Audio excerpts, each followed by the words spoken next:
igreja inegociável. Você pode falar isso para alguém que está do seu lado? Igreja é inegociável.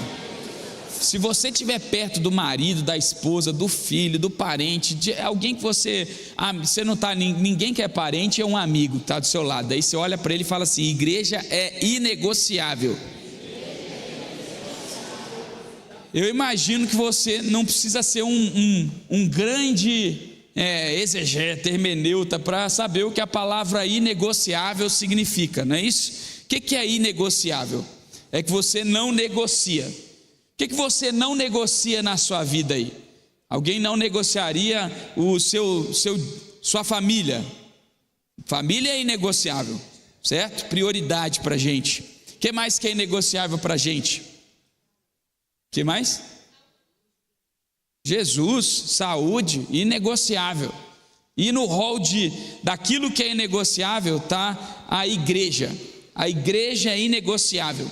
Em Efésios 1:23, o apóstolo Paulo escreve assim: a igreja é seu corpo, ela é preenchida e completada por Cristo, que enche consigo mesmo todas as coisas em toda parte. A igreja é o corpo de Cristo. Se você quer conhecer Cristo, você precisa estar numa igreja, porque Cristo é o cabeça da igreja e nós somos o corpo de Cristo. É impossível, e não caia nessa mentira da estação e da geração que nós estamos vivendo. É impossível, vou repetir, é impossível conhecer e se relacionar com Cristo sem uma igreja. E vou falar mais uma vez: é impossível conhecer e se relacionar com Cristo sem uma igreja. Por que eu estou falando isso? Porque tem um monte de fake news aí, mentiras que são contadas todos os dias na internet e no mundo que a gente vive, dizendo assim: não, eu posso conhecer a Jesus sem igreja. Mentira. Eu posso me relacionar com Jesus sem ir à igreja. Mentira. Eu posso assistir a igreja online e ser parte da igreja. Mentira. Eu posso ser batizado online. Mentira. O que mais? Eu posso ir viver a minha vida com Cristo, com Deus, conhecer a Deus, me relacionar sem estar na igreja. Mentira! Porque a igreja é o corpo de Cristo. Imagine que eu vá lá na casa do meu querido amigo Luiz, e eu tome um café com Luiz, e eu amo Luiz, é meu amigo querido, mas eu falo assim: Luiz, eu te amo, mas por favor, tranque a Vera no quarto, porque eu não quero nem saber da Vera. É possível isso? Não. Por quê? Aí o Luiz vai aceitar isso por acaso? Hipótese nenhuma. Imagina que eu vá lá na casa do meu querido amigo Célio, e eu falo assim: Célio, eu te amo, mas eu não quero saber da Esther. Tranque a Esther no quarto, mande ela embora, vou tomar um café com você. Ela fala demais, não quero saber da Esther. É óbvio que ele não vai aceitar isso. Por que ele não aceita isso? Nem ele, nem o Luiz.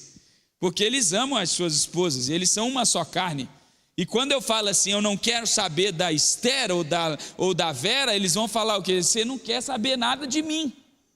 É impossível amar a Cristo e não amar a esposa de Cristo, a noiva de Cristo, a igreja, o corpo de Cristo.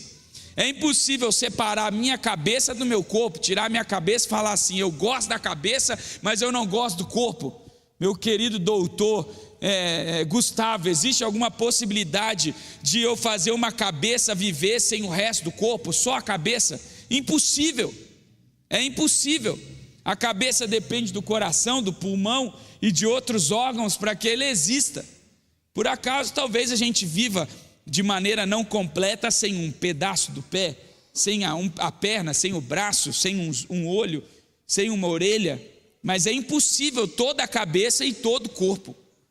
Ambos fazem parte da mesma realidade, da mesma pessoa. Por isso que igreja é inegociável. Porque a igreja é a expressão de Cristo, é a instituição de Cristo, é a pessoa de Cristo, é o próprio Cristo representado no mundo que a gente vive. Essa é a ideia de igreja. E quando a gente não negocia Cristo, e aqui eu acho que está claro para todo mundo que Cristo é inegociável, amém? Ninguém aqui negocia Cristo. Então, se nós não negociamos Cristo, nós também não negociamos a igreja. Nós não negociamos essa relação da igreja. E pensando nisso, nós vamos falar todo esse mês. Eu sei que o pastor Davi já começou na terça-feira, mas nós vamos falar sobre tudo isso ao longo desse mês, nas terças e nos domingos e nos nossos pequenos grupos. Eu quero te convidar a ter seus olhos atentos a isso. E quando eu pensei na primeira mensagem que eu compartilharia com vocês nesses dias, eu me lembrei de eu não prego salmo. Quem está aqui sabe que eu dificilmente vou pregar salmo. Ao longo desses 6 anos, vocês me ouviram pregar 2 salmos, esse vai ser o terceiro. Eu tenho muito apreço pelos salmos, mas eu reconheço todo o desafio de pregar um salmo, por causa das questões poéticas que envolvem um salmo, e de toda a interpretação que deve esse salmo. Então eu vou me atrever hoje, pela terceira vez, pregar um salmo. Eu quero convidar você a abrir para expressar essa igreja no salmo número 84, no salmo 84. E se você tiver sem a Bíblia, ou quiser acompanhar na minha versão, na divisão poética, eu coloquei aqui na tela para a gente acompanhar. Diz assim, olha só: quão amáveis são os teus tabernáculos, Senhor dos exércitos. A minha alma suspira e desfalece pelos atos do Senhor. O meu coração e a minha carne exultam pelo Deus vivo.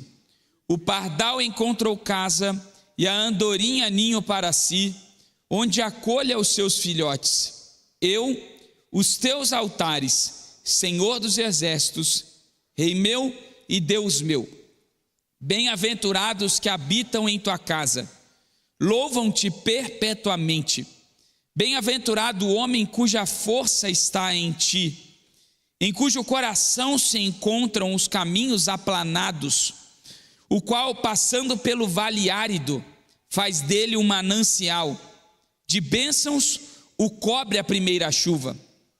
Vão indo de força em força, cada um deles aparece diante de Deus em Sião.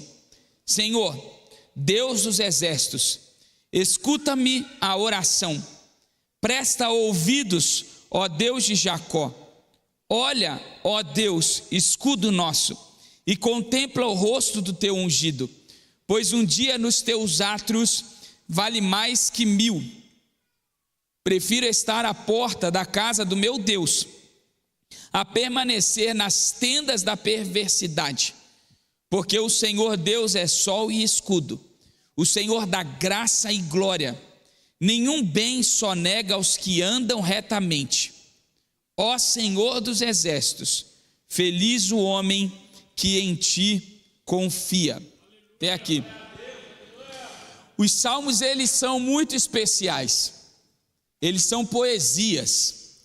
Eu preciso lembrar você que na época em que os salmos foram escritos, não existia Spotify, não tinha carro, não tinha fita cassete, não tinha nenhum método e nenhum meio tecnológico de ouvir músicas e compartilhar músicas em longas viagens, em caminhadas, em cerimônias de casamento, em cultos.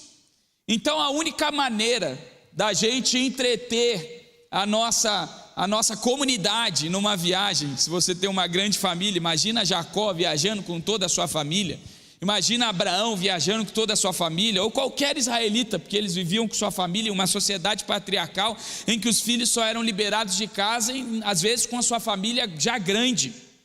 Então, uma grande família em viagem, com aquela multidão de netos e bisnetos e filhos, todas crianças. Qual a melhor maneira de entreter, senão com uma música, com uma canção? E não apenas como forma de entretenimento, a música é uma maneira da gente consolidar histórias, da gente consolidar momentos da nossa vida.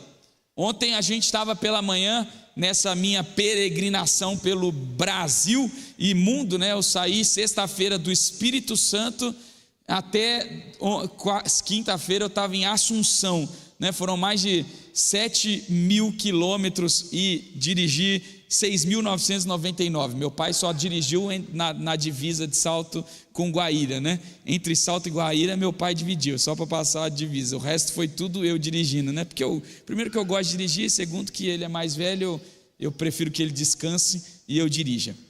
E depois que eu não confio nos outros motoristas que estavam no banco de trás. Então eu prefiro eu dirigir, que eu garanto a segurança, eu estou aqui para provar. Então, nessa peregrinação de viagem maluca, entre muitas coisas e muitas histórias, você vai ouvindo músicas. E é interessante que nós cantamos uma música hoje aqui, que nós cantamos lá no Espírito Santo. Domingo eu preguei na igreja de Cachoeira de Itapemirim, eles cantaram uma música. Ela foi cantada aqui na quarta-feira, lá em Catuetê, e ela foi cantada aqui hoje no domingo. Você vê, em 3 lugares diferentes a mesma música, a mesma canção, porque as canções têm esse poder de consolidar histórias. E aí, e é por isso que eu estava falando, nessa minha peregrinação, ontem pela manhã, a gente estava na casa do pastor Marcos Fescher, e a gente foi tomar um café pela manhã. Ele tem um filho pequeno, o Joaquim, de 4 anos, e o Joaquim... Oi? Pode falar, é mais fácil, que eu não vou entender a língua. A mensagem? Tem certeza? Então tá bom. Então eu vou mandar o certo. É que eles disseram que eu mandei o arquivo errado. Tem certeza que depois desse não vem nada? Então tá bom. Então segura aí um minutinho só para eu abrir aqui. Tá bom. Então agora vai o certo. Só um minuto, porque eu sou homem. O homem não consegue fazer 2 coisas ao mesmo tempo. Se eu tentar, daqui a pouco eu vou estar falando o que está escrito aqui. Não é isso? Pronto, agora sim, vê se está certo. Eu acho que agora está certo. Está sim. Já vi que tem slides mais. Pronto.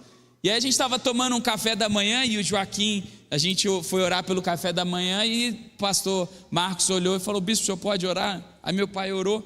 Aí depois que meu pai orou, ele falou assim: você não conhece a musiquinha? Aí ele falou: não. Porque na nossa família a gente tem uma musiquinha de oração. Todas as refeições, isso já fazem pelo menos 39 anos que eu tenho 39 e eu canto, mas antes de mim eu sei que canto. E algumas famílias aqui da igreja cantam porque é uma técnica usada lá em casa, né? A gente dá as mãos, todos dão as mãos e a gente canta: Papai do céu abençoa essa hora de alegria, a comedia. Vou tentar não chorar. Tão boa que tu nos dás cada dia, amém. E a gente ora, né? E as crianças todas conhecem a musiquinha. Isso já são 40 anos que a gente dá as mãos, eu pelo menos, e faço isso. Por que a gente faz isso? Porque a música tem esse poder. Talvez a criança não lembre daquela palavra, daquela mensagem, da oração direitinho, mas ele sabe a historinha, ele sabe a musiquinha. Os salmos são essas músicas que os israelitas eles escreviam para cantarem e consolidarem histórias, consolidarem os seus valores, os seus princípios. Aqui na igreja, todo mês, quando a gente muda um tema, a gente separa uma playlist de músicas de acordo com o tema. Ninguém canta a música aqui aleatória, nenhum ministro de louvor tem uma dor de barriga espiritual e fala: hoje eu estou afim de cantar essa música. Aqui ninguém canta a música que está afim, canta a música que está na playlist que a gente escolhe, que tem o tema de acordo com aquele tema que a gente está. Mas Deus me revelou aqui, Deus revela para o pastor, para o bispo e para o pastor, e o bispo e o pastor liberam temática e a gente canta na temática. Ninguém aqui desobedece uma regra. E é a mesma coisa na história. A gente tem uma linha de pensamento, e as músicas elas têm esse poder de consolidar histórias. Então o salmista ele está aqui consolidando um valor prioritário para a vida de todos nós, e não precisa ser um grande, como eu disse, intérprete, porque hoje eu vou ser mais um pouquinho mais rápido, né? Porque nós temos um compromisso daqui a pouco, para a gente perceber alguns detalhes. Veja como o texto começa. Ele começa dizendo assim: quão amáveis são os teus tabernáculos, Senhor dos exércitos. A minha alma suspira e desfalece pelos átrios do Senhor. O meu coração e minha carne exultam pelo Deus vivo. O pardal encontrou casa e a andorinha ninho para si, onde acolha os seus filhotes. E os teus altares, Senhor dos exércitos, Rei meu e Deus meu. Bem-aventurado os que habitam em tua casa, louvam-te perpetuamente. Essa poesia ela é dividida em 3 partes. As 3 partes têm como centro uma expressão: felizes, bem-aventurados. O salmista ele está contando uma história, e o resumo dessa história para aquelas crianças e para as próximas gerações é o seguinte: olha, eu vou contar uma história para você de pessoas que são felizes, e como eles encontram essa felicidade, e onde está a alegria deles, e onde está o centro da felicidade deles. E por mais interessante que isso pareça, e é interessante como Deus trabalha, né? Porque quando eu preparei essa mensagem, nada do que nós estamos vivendo estava acontecendo. Para você que não é tão conectado às redes sociais, ou não sabe a importância do pastor que ontem faleceu. Ontem nós perdemos um pastor muito querido, uma pessoa que para a gente é muito estimada. Foi colega do pastor Clodoaldo, acho que desde a sua conversão, não é isso, pastor Clodoaldo? São da mesma cidade, se conhecem desde a conversão. É companheiro do pastor Davi no distrito como SD, desde que o pastor Davi se tornou SD. E eu conheço o pastor Antônio desde que eu nasci praticamente. O pastor Antônio era pastor no norte do Brasil junto com meu pai. Foi uma das pessoas que mais conviveu na minha casa durante a minha infância. É um daqueles, e quando você é filho de pastor, que mora longe da sua família, os pastores são seus tios, né? E o pastor Antônio é um desses que a gente chama de tio. Convivi chamando ele de tio, convivi na casa dele. Ele é aquele que sempre tinha uma palavra de alegria quando meu pai estava bravo. Era oposição ao meu pai era o bravo, ele era o feliz. Então sempre que meu pai estava muito bravo, ele tinha uma piada na manga para quebrar o clima e trazer meu pai para a alegria novamente. E como é que você consegue, nesse misto de emoções, né? Estar na casa de Deus, estar na igreja. Agora daqui a pouco nós vamos lá para o culto fúnebre que vai acontecer na igreja, que ele era pastor.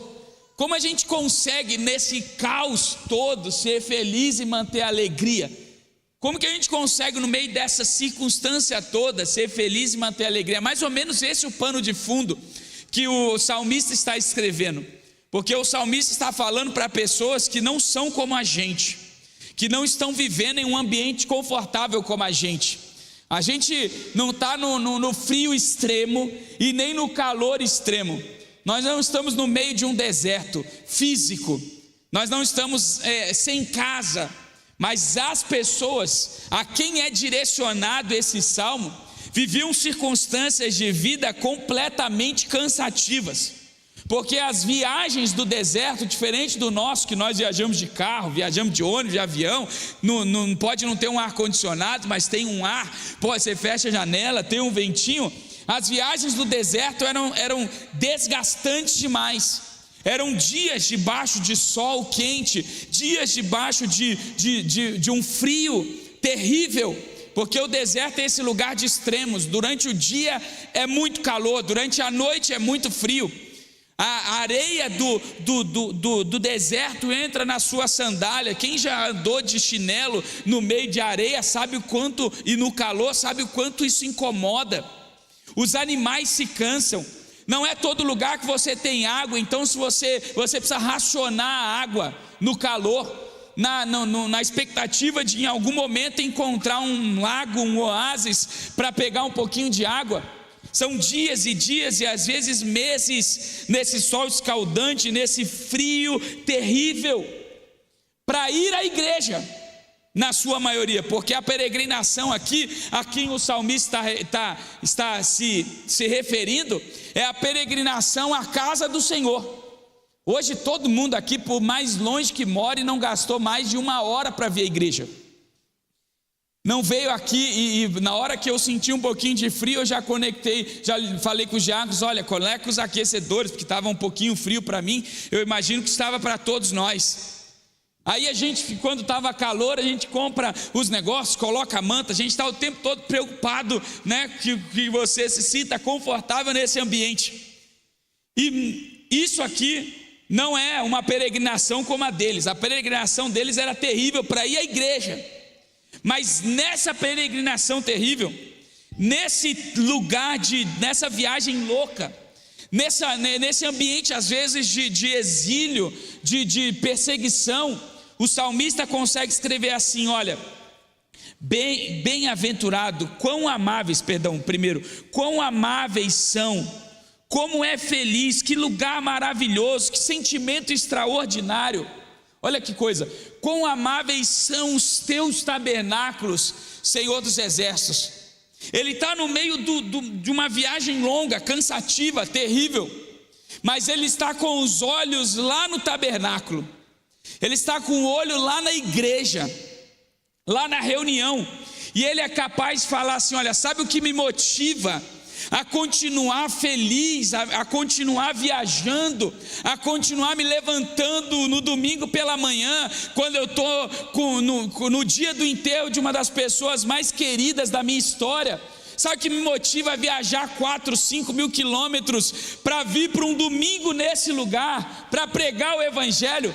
É porque nessa viagem, nessa caminhada, nessa distância, eu olho para frente, e lá na frente eu encontro o tabernáculo, a casa de Deus, e como esse lugar é amável, como eu amo estar nesse lugar, quão amáveis são os teus tabernáculos, Senhor dos exércitos.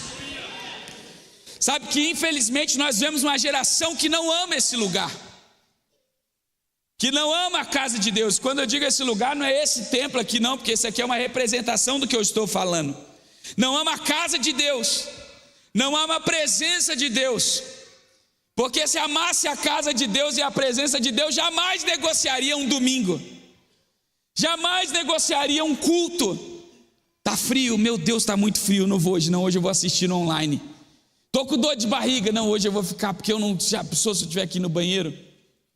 A gente negocia demais a nossa presença nesse ambiente, porque os nossos olhos não estão nesse lugar. Nós não amamos a presença de Deus, nós não amamos o Senhor desse lugar. Mas o salmista, com muita beleza, escreve assim: olha, quão amáveis. Sabe por que eu viajo?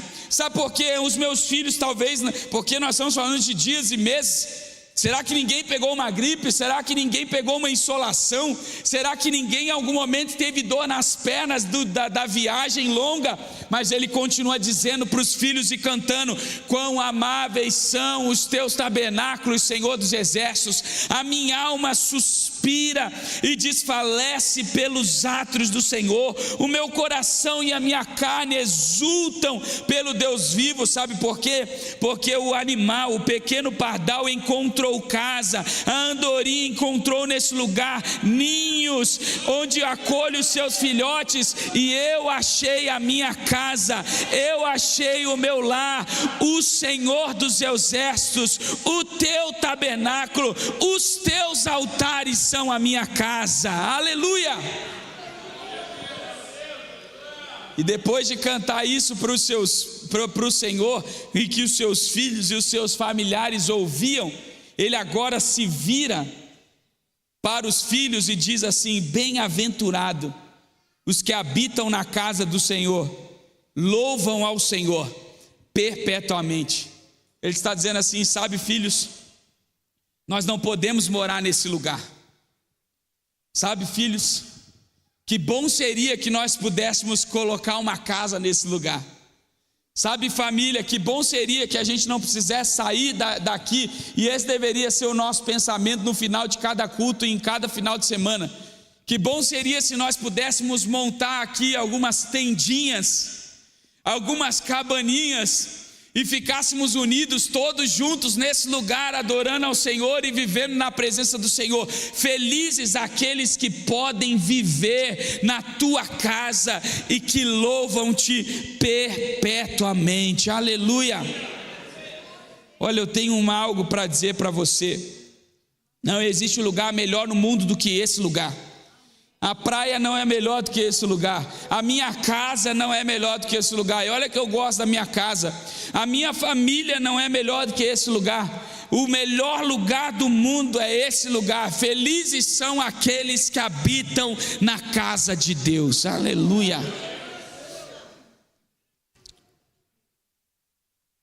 Feliz. Fala para quem está do seu lado.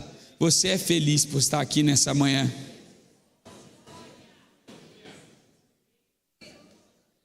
Você é feliz. Eu fico preocupado quando alguém sai desesperado de um culto. Que o culto acabe e ele já está praticamente lá fora. Eu fico preocupado quando alguém falta por qualquer coisa. Eu fico preocupado quando alguma coisa toma o lugar do domingo e da igreja, quando a gente tem outras prioridades que estão acima dessa prioridade.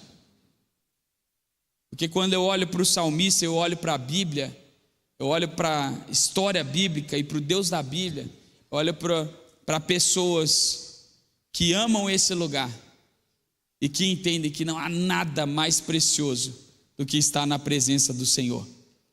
Felizes os que habitam na tua casa, louvam-te perpetuamente.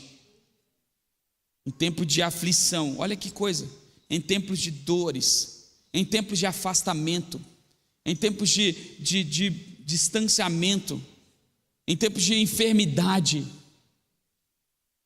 em viagens longas, os pais estão cantando para os filhos assim: olha, como seria bom que a gente estivesse lá.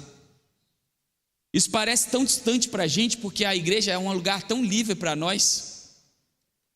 Mas esse é um salmo tão próximo de um chinês, de um indiano, de um cristão iraniano. Tudo que eles gostariam era de estar num lugar como a gente. E a gente não pode se esquecer, na liberdade que nós vivemos como nação, que não existe lugar mais feliz e mais amável do que os tabernáculos do Senhor. Fala para quem está do seu lado: igreja é inegociável. O salmo continua, acompanha comigo o versículo 5. Bem-aventurado o homem cuja força está em ti. Veja novamente a expressão bem-aventurado, que é feliz. E a segunda sessão começa aqui. Agora ele mudou. Se na primeira sessão ele está dizendo a respeito da casa, você viu, ele fala casa, casa, casa. Felizes os que estão na casa, felizes os que entendem a casa, feliz o pardal, feliz a andorinha que vive na casa, feliz aqueles que podem habitar na casa. Agora ele muda, ele fala assim: feliz o homem cuja força está em ti e cujo coração se encontram os caminhos aplanados, o qual passando pelo vale árido faz dele um manancial de bênçãos, o cobre a primeira chuva. Vão indo de força em força, cada um deles aparece de Deus em Sião. Senhor, Deus dos exércitos, escuta a minha oração, presta ouvidos, ó Deus de Jacó. Agora ele está dizendo o seguinte: olha, talvez esse homem, ele ande por um vale árido, mas como a força dele está no Senhor, e essa força o conduz de força em força a Sião, a casa de Deus que é Sião, ele vai sendo fortalecido, de maneira a transformar esse ambiente que é um deserto num manancial. Vou agora resumir tudo. Ele está dizendo o seguinte: olha, sabe qual é a diferença do homem que ama o átrio do Senhor e o templo e a casa de Deus? É que ele vai encontrando força na caminhada, na motivação de ir à casa, na motivação de encontrar o Senhor, a ponto de fazer os piores momentos da vida dele se tornarem nos melhores momentos, a ponto de fazer o deserto no manancial. Se a viagem para qualquer pessoa de Betânia a Jerusalém, de Jericó a Jerusalém, da Samaria a Jerusalém, é uma viagem no meio do deserto para qualquer pessoa que vai visitar um parente, que vai para uma festa de aniversário, que vai para o trabalho, essa viagem seria uma viagem terrível no meio do deserto. Para aqueles que estão entendendo e que amam a casa do Senhor, esse deserto vira um manancial. Não é que o deserto, ele deixou de ser deserto, mas é que para ele o deserto se tornou um manancial. Ele é capaz de ter um ambiente transformado pela força que Deus dá àqueles que encontram nele refúgio. Aleluia! É por isso que um crente, por exemplo, num velório não está desesperado. É por isso que um crente, ao receber uma notícia de enfermidade, não está desesperado.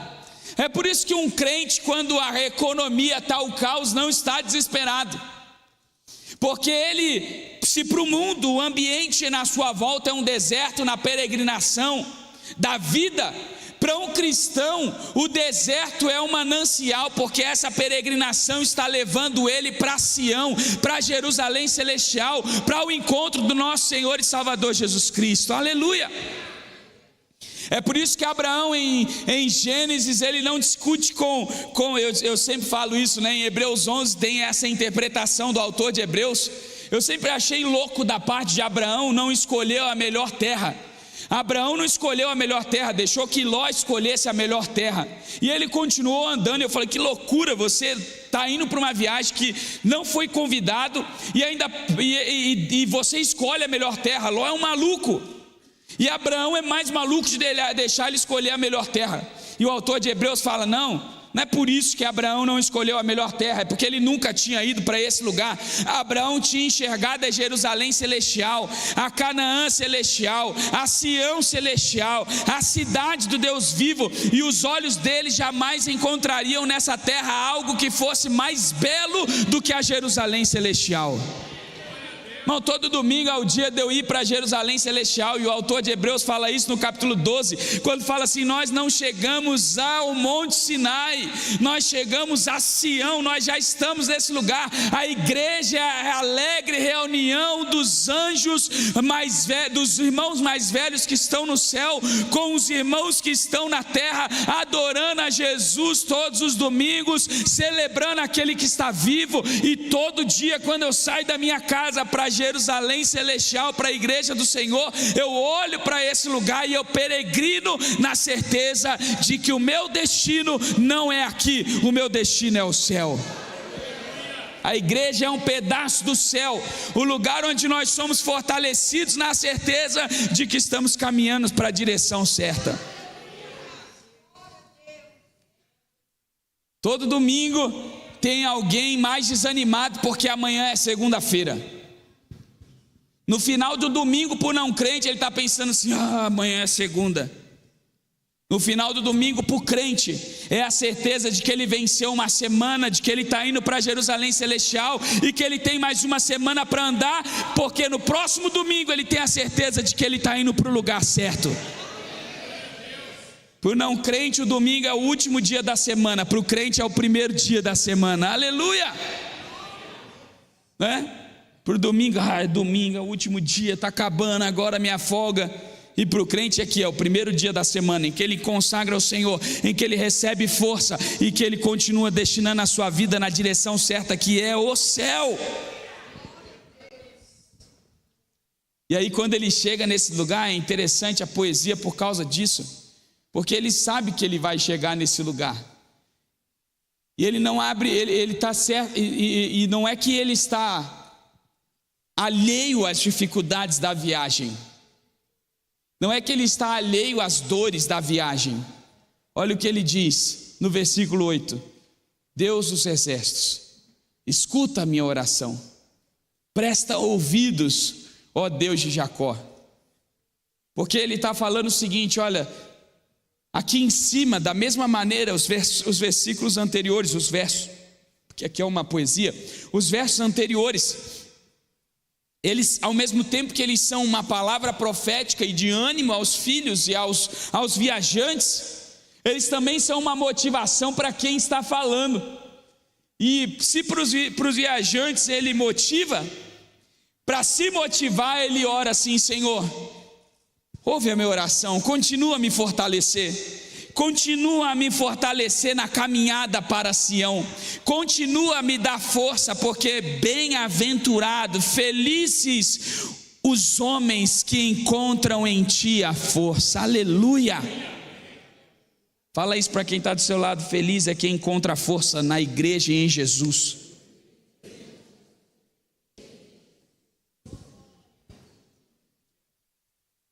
Como é que alguém que é do mundo se fortalece nos dias difíceis?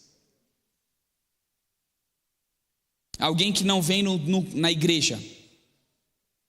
Hoje, como é que a família do pastor Antônio, se não fosse cristã, se fortaleceria?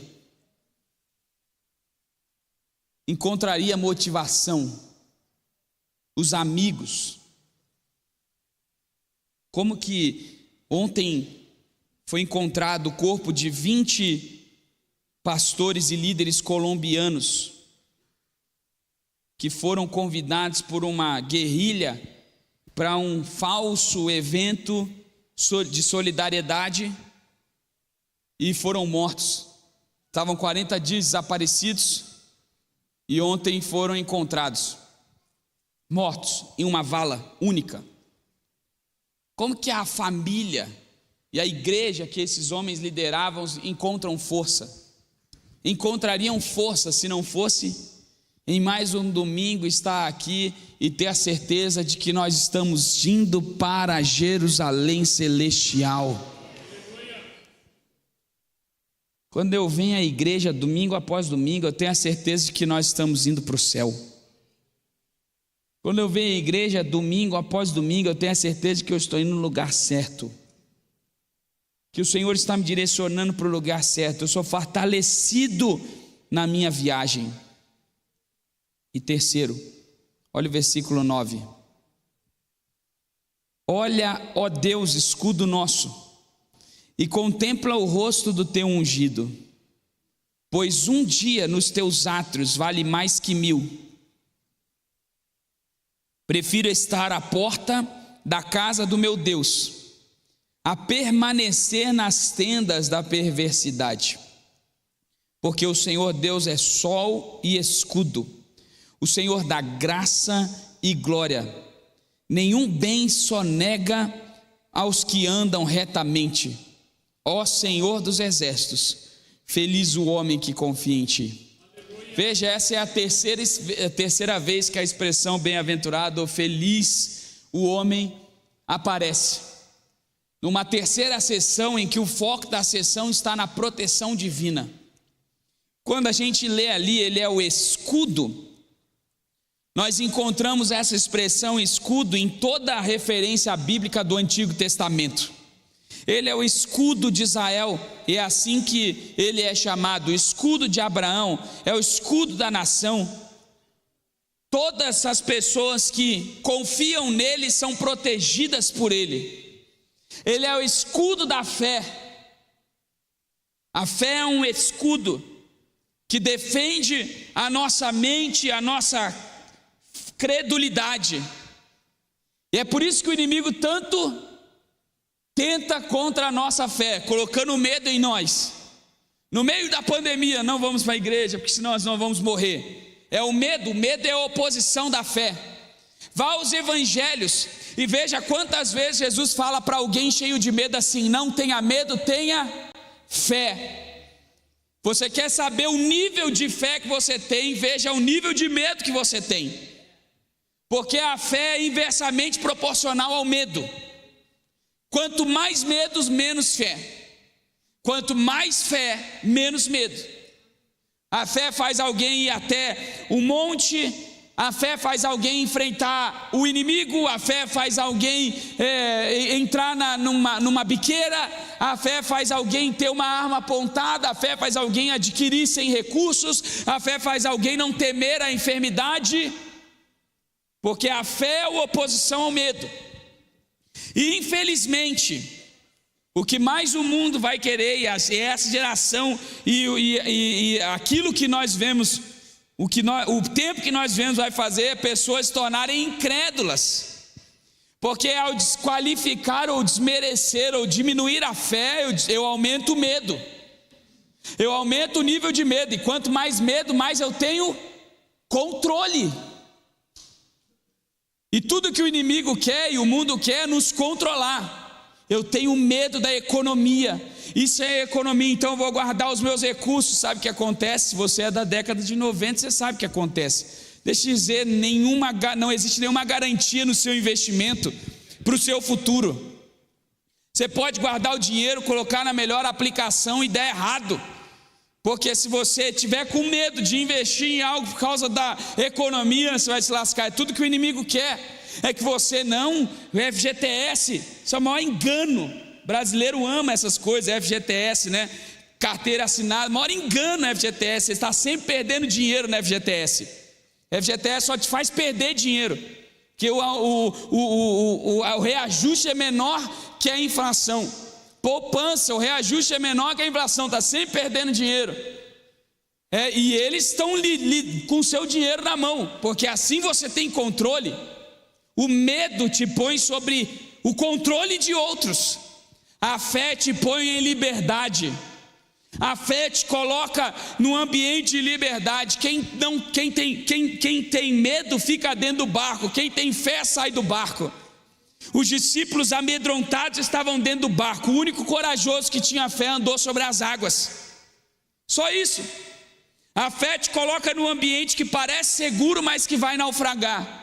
Enquanto o medo te faz andar em águas turbulentas. A fé te faz andar em águas turbulentas. Essa é a ilusão da confiança humana, da garantia humana. Então o medo te põe, o mundo tende a te colocar em ambientes de medo. O tempo todo te amedrontando. Na escola eles te amedrontam, na faculdade eles te amedrontam, a economia te amedronta, a televisão te amedronta, a comunicação te amedronta. É o tempo todo dando más notícias. Os médicos te amedrontam, os psicólogos te amedrontam, estão dizendo: você vai morrer, você tem uma doença, você tem isso, você tem aquilo. O tempo todo te colocando sobre um ambiente de controle daquilo que eles acreditam. Agora a fé te leva a um ambiente de liberdade e confiança no Senhor. É por isso que o salmista diz assim: olha, enquanto o inimigo está tentando nos amedrontar, Deus é o nosso escudo, e Ele contempla o rosto do seu ungido. Aleluia! Enquanto o mundo tenta te amedrontar, eu prefiro estar um dia nos átrios do Senhor do que 1000 em outro lugar. Eu prefiro estar na porta da casa de Deus do que dentro de uma tenda da adversidade, porque mesmo que eu esteja do lado de fora, mas no ambiente da casa de Deus, eu estou mais seguro do que em qualquer outro lugar do mundo. Mentiram para você na pandemia, dizendo que você estaria seguro em casa.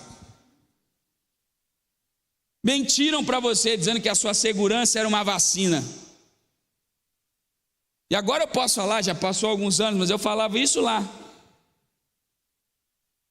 Mentiram, ninguém aqui morreu, está todo mundo vivo. Se está morto, não está aqui, né? Eu espero. Senão vai ter crente vendo fantasma. Mentiram. Continua morrendo. Gente igual. Aí a gente vive esse ambiente de medo. E se eu for... E se eu levar meu filho? E se a minha filha? E se a escola? E o trabalho? E a economia? E o governo? Medo. Essa tenda de medo nos afastam da confiança e da fé. Então o salmista entende: olha, sabe quem é o sol e escudo? É o Senhor. Ele dá graça e glória, e veja isso, Ele não só nega o bem aos que andam retamente. Ele está dizendo o seguinte: olha, enquanto tem gente que abandona a viagem com medo do sol, abandona a ida ao tabernáculo, ao templo, por medo do inimigo, por medo do leão, do urso, o Senhor é o sol e o escudo para aqueles que andam. Ele não nega o bem para quem está nessa viagem na direção da Jerusalém celestial. Ei, se os seus olhos estão na direção da Jerusalém celestial, da Sião celestial, da casa do Senhor, nenhum mal chegará à sua casa, à sua tenda. O Senhor garantirá o bem a todos aqueles que andam na direção da casa de Deus. Aleluia! Por isso ele está falando assim: enquanto alguns estão viajando amedrontados e até param a sua viagem por causa do medo. Quanta gente que você conhece que parou a viagem por causa do medo? E se eu ficar doente? E se eu morrer? E se eu não tiver recurso? E se? Nós somos tentados o tempo todo a parar a nossa viagem. O medo quer nos parar. E o Senhor não nega o bem para aqueles que continuam andando. Aleluia! Ele é o escudo para quem não para de andar. Então, irmão, se você está na caminhada e continua andando, não importa quanto você está andando, está doente, está andando, está com medo, está andando, tem inimigos na volta, está andando, o sol escaldante está andando, o frio terrível está andando, notícia ruim está andando, notícia boa está andando, não para a caminhada, porque o Senhor não nega o bem àqueles que caminham. Ele é o Senhor dos exércitos, e felizes são aqueles que confiam no Senhor. Aleluia! Felizes. A confiança no Senhor é que traz a segurança do Senhor. E a segurança do Senhor traz a confiança no Senhor. Fala para quem está do seu lado isso: igreja é inegociável. Felizes os que habitam na sua casa. Felizes os que recebem de ti força. Felizes os que confiam em ti. Sabe por que eu pensei nessa mensagem e nesse tema? Porque nossa geração, cada dia que passa, a gente percebe que é a última geração. Alguém tem dúvida de que nós somos a última geração? De que Jesus está voltando? Não, né? Nesses últimos dias, a promessa de que o amor de muitos se esfriaria. Muitas pessoas, naturalmente, se afastariam. A paixão de muitos diminuiria. Essa é a seleção natural do céu. É a hora em que o trigo e o joio está sendo separado, em que os cristãos crédulos dos incrédulos estão sendo separados. As facilidades aumentam o medo, as oportunidades aumentam o medo, e nós perdemos o valor essencial e a prioridade das coisas. Eu fui criado numa época em que ninguém tinha carro. Então, estacionamento, a nossa igreja tem esse problema, não a nossa aqui, porque nós somos fora da curva. Mas eu sou de uma época em que a igreja não tinha estacionamento. A maioria das igrejas nossas não tem estacionamento. Por quê? Ninguém pensava em estacionamento, ninguém ia de carro. Hoje a gente tem aqui, lá e aqui. Tem um monte de lugar para parar. Todo mundo tem Uber, anda de Uber. Nós somos de uma época que para pegar um ônibus, às vezes você tinha que andar 5, 6, 7, 8 quadras para pegar um ônibus. Eu lá em Porto Velho, a gente andava 4 quadras para chegar no ponto de ônibus. E quando chegava no ponto de ônibus, a gente não podia sentar no ônibus vazio, porque era tão sujo de pó, tão sujo, que meu pai não deixava a gente sentar e viajava de pé para não sentar no banco sujo. Eu fui pastor numa igreja tão pobre, que as pessoas não tinham o que fazer, elas iam para a igreja. Numa época que as pessoas eram muito pobres, elas não tinham o que fazer. E quando você não tem o que fazer, você vai para a igreja. Então lá tinha culto terça, quarta, quinta, sexta, sábado, domingo, segunda, terça, quarta, quinta, sexta. E uma vez eu perguntei fiquei pensando, como é que esse povo consegue? Eu falei, claro, óbvio, eles não têm dinheiro para ir no shopping, eles não têm Netflix, naquela época não tinha nada disso, não tinha aparelho de VHS para ver um filme. Quando você não tem o que fazer, você vai para onde? Para a igreja. Só que aí os tempos mudaram.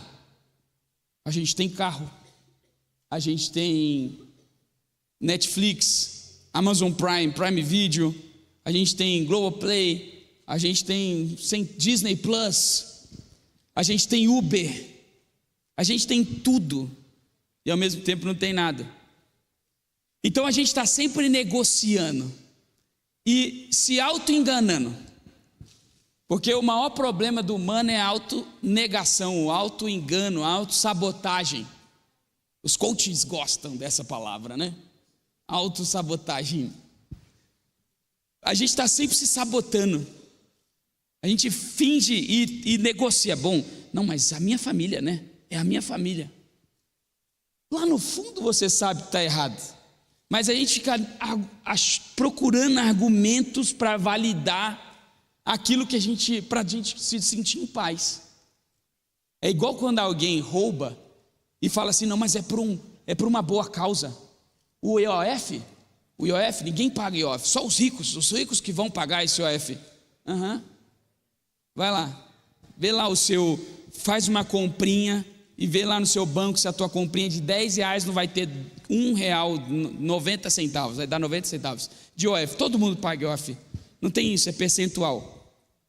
Mas a gente vai se auto-sabotando, se auto-negando e perdendo a essência daquilo que é prioritário e perdendo a ideia daquilo que é real. E é por isso que o salmista ele é brilhante e a cultura de Israel ela é bonita, porque eles sabem disso. E aí vem as canções, e aí vem os salmos, e aí vem as repetições, porque o pai está morrendo, o pai está ficando velho, mas ele não pode deixar que a cultura morra e o filho se engane. Então ele começa a cantar para o filho: quão amáveis são os teus tabernáculos, Senhor dos exércitos. A minha alma suspira e desfalece pelos teus átrios. O pardal encontrou casa, a andorinha ninho para si. Eu encontrei teus altares, Rei meu e Deus meu. Felizes são aqueles que encontram a casa do Senhor. Aleluia! E hoje é um dia da gente cantar. É por isso que eu trouxe esse salmo, para a gente lembrar que não existe melhor lugar do que a casa de Deus. Não existe melhor lugar para você estar no domingo do que a casa de Deus. Não existe lugar mais importante. Não teria lugar mais saudável. Não tem lugar mais sadio. Não tem lugar mais forte, mais confiável do que a casa do Senhor. Igreja é inegociável. Vamos ficar de pé? Você pode falar mais uma vez para quem está do seu lado? Igreja é inegociável. Fala para quem está atrás de você: igreja é inegociável.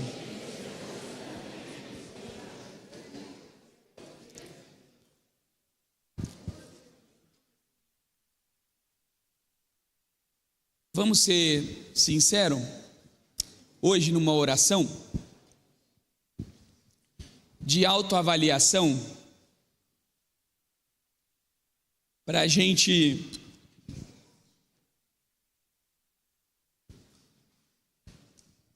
testemunhar de uma vida feliz. Vamos ser sinceros, quando você curvar a sua cabeça e fazer a sua oração, fala com o Senhor aí, peça perdão daquilo que talvez você negociou nesses últimos tempos, naquilo que você talvez tenha colocado na balança da negociação, porque a frase inegociável precisa trazer isso para a nossa mente. Não tem negócio. Não é que eu vou colocar numa balança, será que eu vou hoje na igreja ou eu vou para tal lugar? Não tem esse negócio. Não tem negociação. Não tem nem que entrar na balança. Será que eu oro ou eu vejo a série? Não tem negociação. Será que eu vou ler a Bíblia ou eu vou dormir? Não tem negociação.